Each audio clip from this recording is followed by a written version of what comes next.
On démarre avec du basketball. La FIBB sur plusieurs fronts contre l'immigration clandestine. Le samedi 7 août, à la faveur de la célébration du 61e anniversaire de l'indépendance de la Côte d'Ivoire, la FIBB a mené plusieurs offensives contre l'immigration clandestine. À Abobo, Daloa, Man et Korogo, ce sont près de 250 jeunes qui ont été sensibilisés sur ces dangers à travers des ateliers d'apprentissage aux métiers rattachés à la pratique de la discipline. Accompagnés par les autorités locales et par l'ambassade de France en Côte d'Ivoire, la FIBB achèvera cette phase de la caravane Pisca le 13 août à Korogo.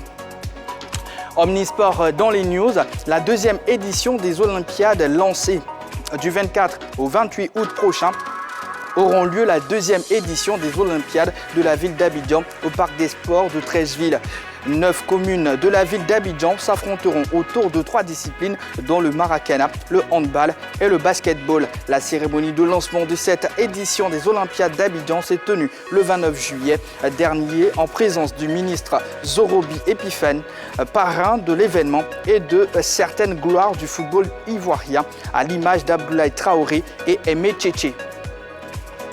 Tennis, pour continuer, le Serbe Novak Djokovic, numéro 1 mondial, s'est retiré lundi du Masters 1000 de Cincinnati qui commence le 15 août, 2 semaines avant le début de l'US Open, déclarant qu'il avait besoin de plus de temps pour récupérer après les Jeux Olympiques de Tokyo. Le numéro 1 mondial a connu de difficiles Jeux Olympiques il y a une dizaine de jours. Venu à Tokyo pour conquérir l'or olympique, il en est finalement reparti sans aucune médaille et avec une blessure à une épaule. Il y a 4 jours, c'est Roger Federer qui avait annoncé qu'il ne participerait pas au Masters 1000 de Toronto et de Cincinnati, préférant se réserver pour l'US Open qui débute le 30 août.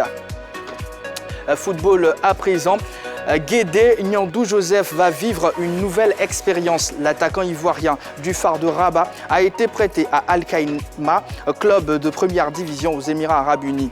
C'est un prêt d'1 an pour l'ancien buteur de la FAD qui espère réussir son nouveau challenge. Mouna FC offre 1 million en cas de montée. La première équipe à avoir validé son ticket dans la poule A pour la Super League 2, prévue le 19 août prochain, le FC Mouna s'active déjà pour galvaniser sa troupe.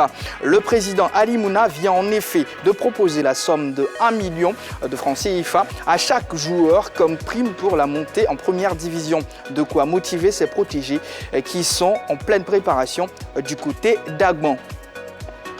Les sites maliens viennent de l'annoncer. Jean-Christophe Gradcap est le nouvel entraîneur du Stade malien. L'ancien coach de l'Africa Sport d'Abidjan, détenteur d'un diplôme UEFA A, s'est engagé avec les pensionnaires de Sotouba pour une saison renouvelable. Le Français remplace ainsi Noum Diané sur le banc des champions maliens.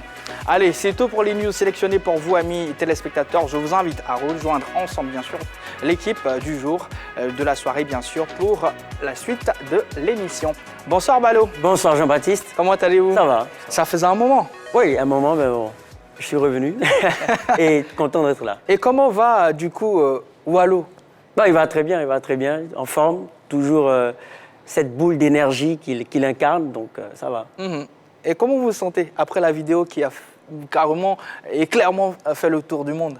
On se sent bien parce que c'est un véritable coup de pub pour toute la chaîne et ça permet de comprendre qu'il n'y a que du bien sur la 3, il y a 3 fois plus de bonheur et 3 fois plus de talent.